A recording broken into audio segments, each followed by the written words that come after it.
안녕하세요. 반갑습니다. 비트코인 뉴스 팡입니다. 2020년 6월 20일 비트코인 뉴스 전해드리도록 하겠습니다. 도움이 되시나면 좋아요, 구독, 댓글 달아주시면 감사하겠습니다. 투자에 관련된 정보들은 참고사항일 뿐이고 조언이 아니니 투자하실 때 여러분들 스스로 꼭 판단하시고 결정하시기 바라겠습니다. 자, 금일 뉴스 브리핑 먼저 해드리겠습니다. 리플과 코인원이 참여한 오픈 페이먼트 연합이 이 결제 계정 페이 아이디를 공개했다라는 소식이 처음 나와 있고요. 그리고 리플 임원이 비트코인 가치 저장 수단 그리고 리스크 해칭 수단으로 입지를 다졌다라는 언급을 했습니다. 그리고 영미 최대 커뮤니티인 레딧이 이더리움 기반 보상 시스템 확대 방안을 찾는다라는 소식이 있습니다. 보고서에 따르면 지금 거래 목적의 비트코인은 20% 미만, 60%는 장기 투자 목적이라고 합니다. 일본의 도쿄전력에서 블록체인 기반 가구 전력 거래 시스템을 구축했다라는 소식이 있고요. 호주에서 블록체인 기반 에너지 거래 실험 완료라는 기사도 있습니다. 그리고 언스트 앤 영에서 암호화폐 세금 계산 애플리케이션을 출시했다라는 소식이 있습니다. 태국 중앙은행이 CBDC 결제 프로토타입 개발을 착수한다라는 소식이 있고요. 중국의 안후이성이 이 크로스보더 파이낸싱 블록체인 플랫폼으로 기업 자금 조달을 지원한다라는 소식이 있습니다. 자, 그럼 첫 번째 기사부터 보도록 하겠습니다. 리플 코인원이 참여한 이 오픈 페이먼트 연합에서 이 결제 계정 이 페이 아이디를 공개했다라는 소식인데요. 블록체인 기반 해외 송금 서비스 기업인 리플 등 이 40여 개 글로벌 기업 및 비영리 기관으로 구성된 오픈 페이먼트 연합이 여러 결제 네트워크에서 범용으로 사용할 수 있는 계정인 이 페이 아이디를 개발했다라고 19일 발표를 했습니다. 페이 아이디는 이 이메일 형식의 계정인데요. 은행 계좌나 라우팅 번호 그리고 신용카드 번호 같은 기계적인 숫자 나열과 달리 직관적으로 한눈에 파악할 수 있다고 합니다. 페이 아이디는 기존 금융 시스템의 핀테크 기술을 접목시킨 결제용 오픈소스이고 이 모든 기업을 통합할 수 있는 하나의 표준을 기반으로 운영이 된다고 합니다. 때문에 은행, 결제 송금 서비스 제공업자 그리고 전자 지갑 서비스 공급자 등 누구나 페이 아이디를 이용할 수 있다고 합니다. 기업의 경우 페이 아이디를 통해서 네트워크와 소비자에 대한 접근성을 더욱 개선하고 각국 법정 통화, 암호화폐 거래에도 활용할 수 있다고 합니다. 아울러 페이 아이디는 오픈소스를 통해서 대형 금융기관, 글로벌 비영리 기관 등 업계 전반에 걸쳐 요구되는 보안과 그리고 개인 프라이버시 방안까지 통합을 한다고 합니다. 뿐만 아니라 미국 금융범죄 단속 네트워크와 그리고 국제 자금 세탁 방지 기구의 권고사항에 부합하는 이 엔드-투-엔드 방식의 트래블 룰 준수 방안도 제공하고 있다고 합니다. 리플 오픈 플랫폼 엑스프링 수석 부사장인 이던 비어드는 이 페이 아이디는 결제용 오픈 네트워크 구축의 시작이라고 하면서 송수금 절차를 간소화한 결제용 오픈 네트워크를 통해서 전 세계 디지털 결제 성장 및 활용이 가속화될 것이라고 말을 했습니다. 여기에 이제 참여한 그 기업들도 꽤 많은데요. 우선 40개 이상의 이제 글로벌 기업과 비영리 기관이 가입되어 있다고 합니다.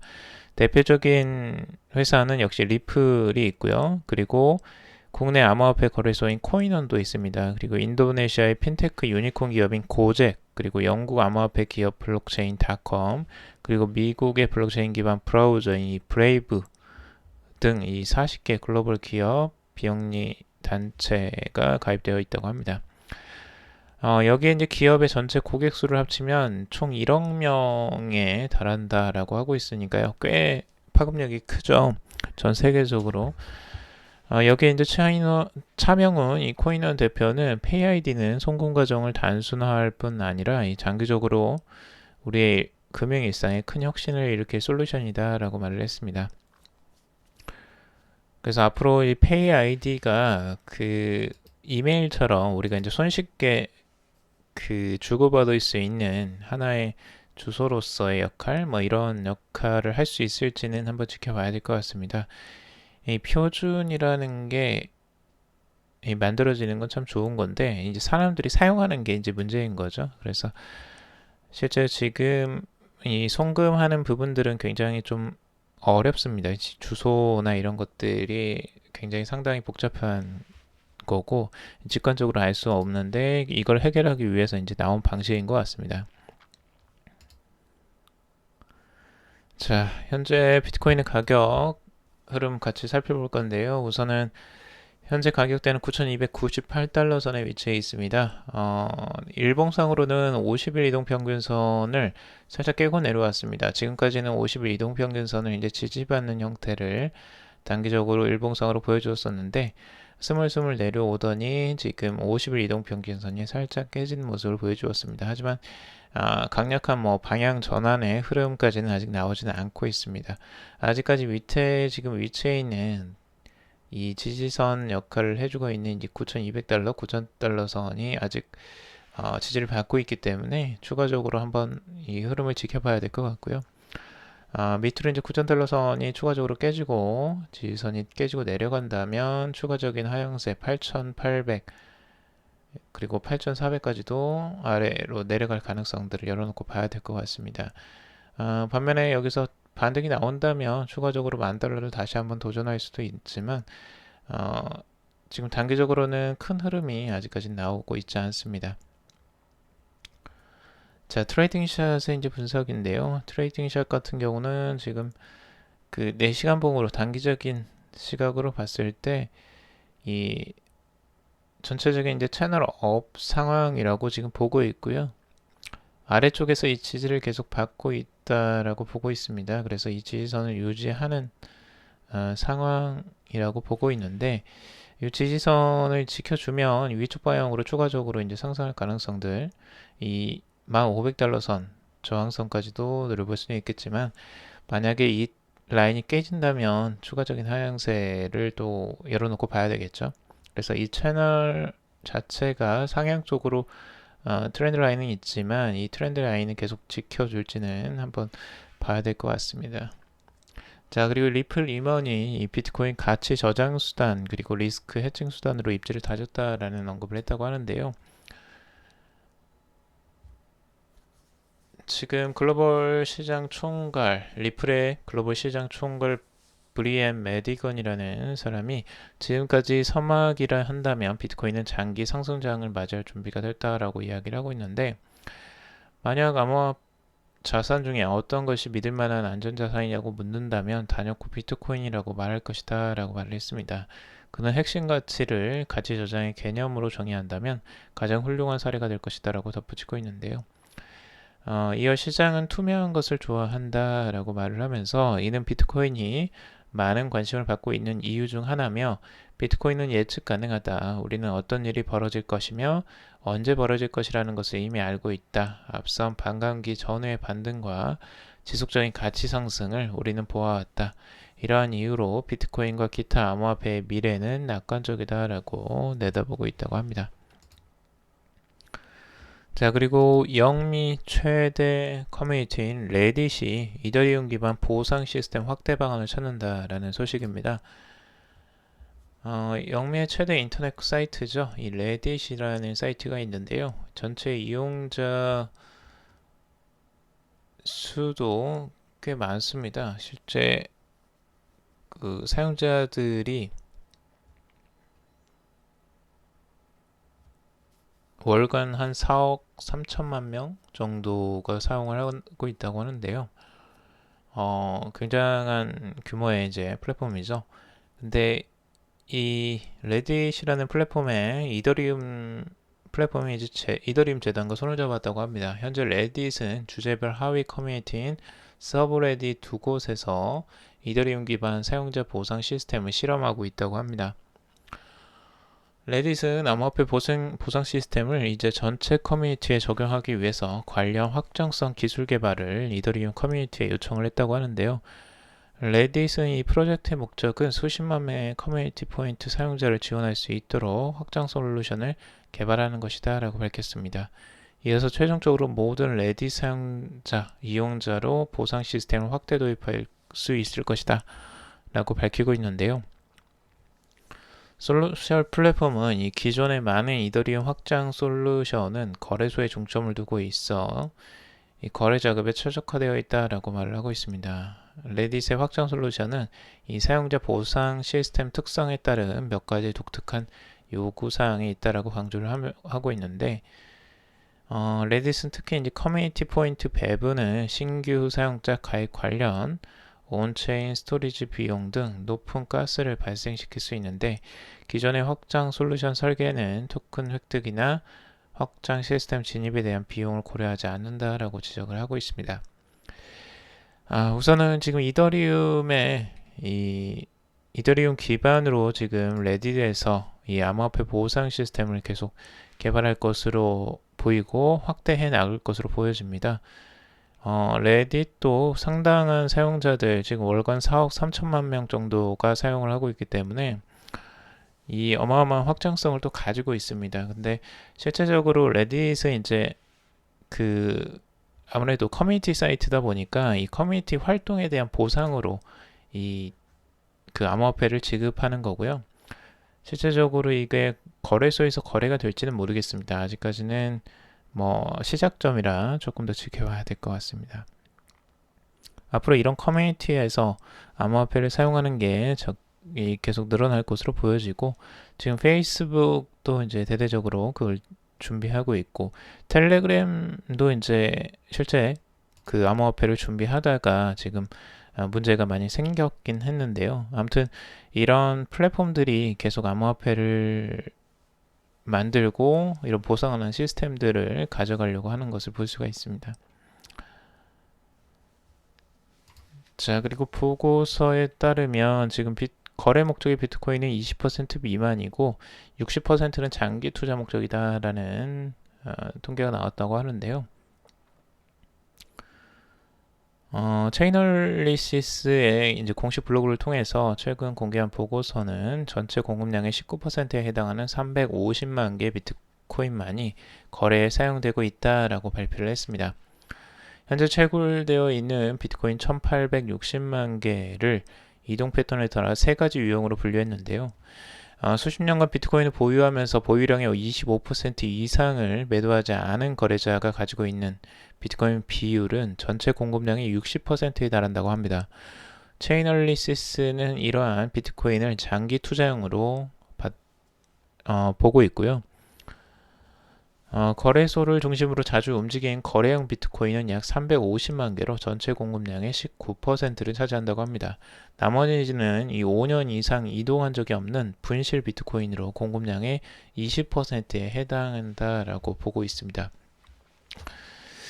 5년 이상의 이동이 없는 게 이제 분실 코인인지는 정확하게 나오지는 않겠지만, 우선은 이동하지 않는 코인들이 그만큼 많이 있다라는 거고요. 그만큼 거래를 하지 않고 보유를 계속 지속시키고 있는 건데, 이 통계치를 보면서 이제 비트코인을 디지털 금이나 이 장기 투자 자산으로 보는 거래자가 많다라는 사실을 보여준다고 해석을 하고 있습니다. 한편 디지털 금을 뒷받침하는 것은 활발한 거래 시장이라고 보면서 거래용 비트코인은 350만 개가 이 수요에 따라 시장에 공급되면서 비트코인의 시세를 결정한다라고 보고 있습니다. 그래서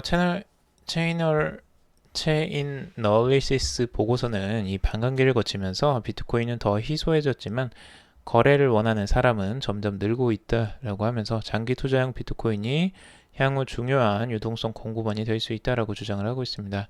이를 위해서 장기 투자가 매도를 결정할 만한 수준으로 비트코인 가격이 상승해야 할 것이다 라고 덧붙이고 있습니다.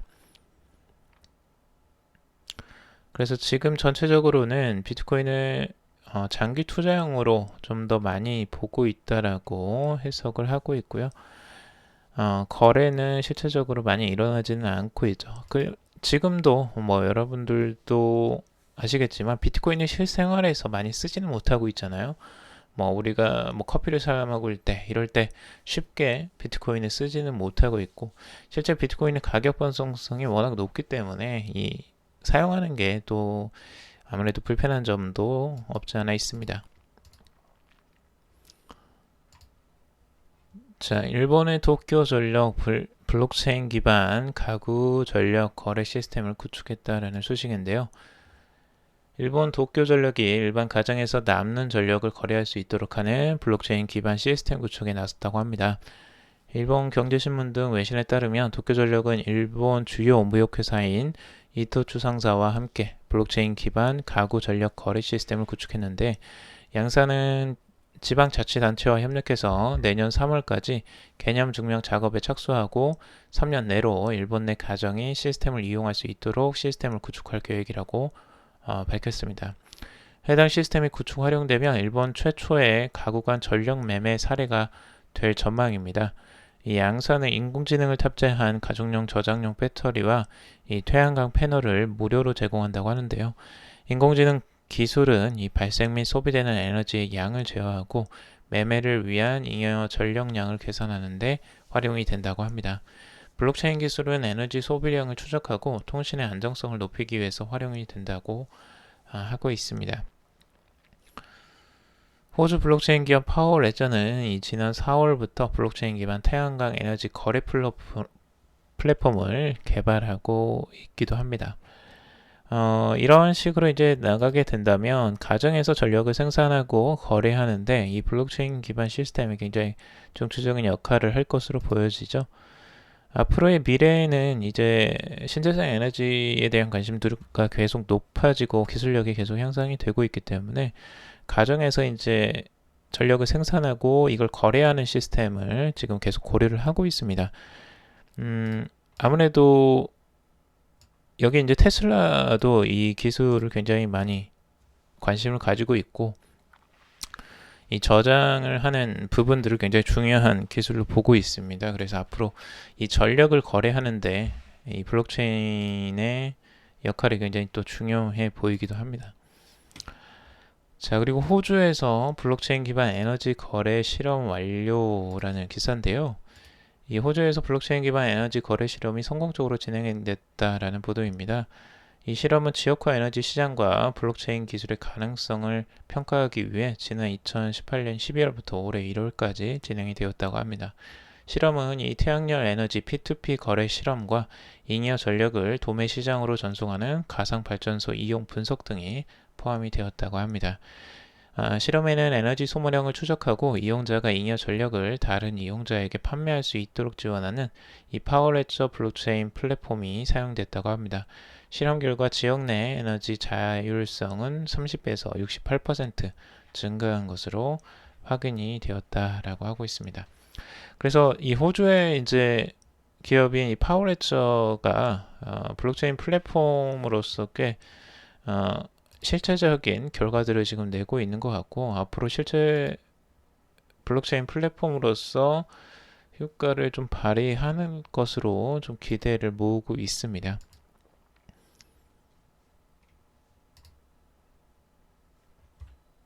자, 그리고 언스트 앤 영 암호화폐 세금 계산 애플리케이션을 출시했다라는 소식인데요.